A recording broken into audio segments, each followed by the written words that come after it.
വരവൂർ ഗ്രാമപഞ്ചായത്ത് കുടുംബശ്രീ CDSന്റെ വിഷു വിപണന മേളയ്ക്ക് തുടക്കമായി. ഗ്രാമപഞ്ചായത്ത് വൈസ് പ്രസിഡന്റ് KK ബാബു വിപണന മേള ഉദ്ഘാടനം ചെയ്തു. നമുക്കറിയാം, വലിയ പ്രയാസങ്ങളില്ലാതെ വിഷു ആഘോഷിക്കുന്നതിന് വേണ്ടി ഗവൺമെന്റിന്റെ വിവിധങ്ങളായ പ്രവർത്തനങ്ങൾ സപ്ലൈകോ വഴിയുള്ള വിതരണങ്ങൾ നടക്കുന്നുണ്ട്. പെൻഷൻ ഇപ്പോൾ ഒരു മാസം കൊടുത്തിട്ടുണ്ട്.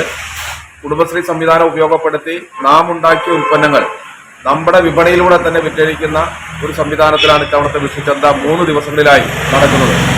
ഇന്നും നാളെയും മറ്റന്നാളുമായി വരവൂർ CDSന്റെ നേതൃത്വത്തിലുള്ള വിഷുചന്ത ഇവിടെ നടക്കും. നേരത്തെ ഇവിടെ സൂചിപ്പിച്ചതുപോലെ നമ്മുടെ ഗ്രാമത്തിലെ കുടുംബശ്രീ എന്ന് പറയുന്നത് ജില്ലയിലെ വളരെ മികവുറ്റ കുടുംബശ്രീയായി മാറിയിട്ടുണ്ട്. ഒരുപാട് അവാർഡുകൾ ഇതിന്റെ ഭാഗമായി ഈ സമയം കൊണ്ട് നമുക്ക് നേടാൻ വേണ്ടി കഴിഞ്ഞു. അതെല്ലാം നിങ്ങളുടെ കൂട്ടായ പരിശ്രമത്തിന്റെ ഭാഗം. ഇനി കൂടുതൽ പൂർണ്ണമായും എല്ലാം എത്തിപ്പിടിക്കാവുന്ന രീതിയിലേക്ക് നമ്മുടെ കുടുംബശ്രീയെ കൂടുതൽ മുന്നോട്ട് കൊണ്ടുപോകാൻ ഇത്തരം പ്രവർത്തനങ്ങൾ നമുക്ക് ഗുണകരമാകേണ്ടതുണ്ട്.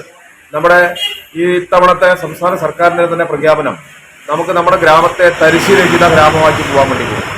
അപ്പൊ അതിനടിസ്ഥാനപ്പെടുത്തിയിട്ടുള്ള യോഗങ്ങളെല്ലാം നടന്നിട്ടുണ്ട്. വാർഡ് അടിസ്ഥാനത്തിലുള്ള യോഗങ്ങൾ നടക്കുന്നുണ്ട്. CDS ചെയർപേഴ്സൺ VK പുഷ്പ അധ്യക്ഷത വഹിച്ചു. ചടങ്ങിൽ ഉപജീവന ഉപസമിതി convener Sheeba MA, ward member Anitha, MEC Jaya എന്നിവർ ആശംസകൾ അർപ്പിച്ച് സംസാരിച്ചു. അക്കൗണ്ടന്റ്, CDS മെമ്പർമാർ, ADS അംഗങ്ങൾ, സംരംഭകർ, കുടുംബശ്രീ അംഗങ്ങൾ, വിവിധ മേഖലകളിലെ റിസോഴ്സ് പേഴ്സൺമാർ, ബ്ലോക്ക് കോർഡിനേറ്റർമാർ, community councillor, agri CRP, IFC senior CRP എന്നിവർ പങ്കെടുത്തു. കണിവെള്ളരിയും ചക്ക കൊണ്ടുള്ള വിവിധ തരം വിഭവങ്ങളും പൊട്ടുവെള്ളരി ജ്യൂസും ചന്തയ്ക്ക് മാറ്റുകൂട്ടി.